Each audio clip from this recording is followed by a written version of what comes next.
policy bad. Absolutely.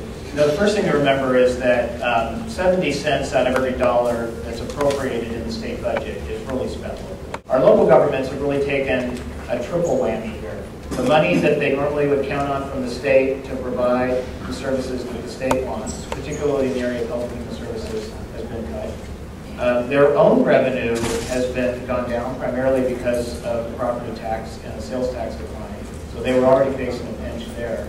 And now the state is taking some of their money to backfill some of its own problems. And so you have local governments that are really in dire straits here. One of the things that we're seeing as a reaction to that is local governments, and by that I mean cities and counties and school districts, starting to unite in a way that they have not united before. 400 of them came together to a meeting in Sacramento 2 weeks ago, and it's the first time those three organizations of locally elected officials came together to see if they had a common agenda. And one of the pieces of that common agenda that we helped them with and that we want to work with them about is it isn't just about don't take our money.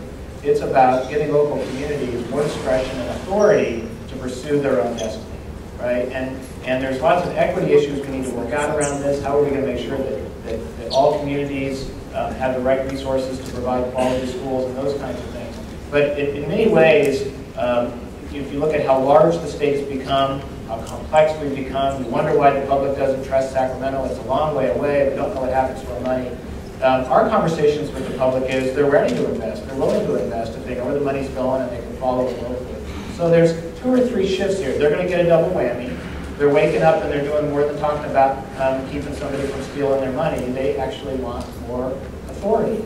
That's a good thing because the public is more willing to trust them, and our opportunity to rebuild the system, more community responsive, is better.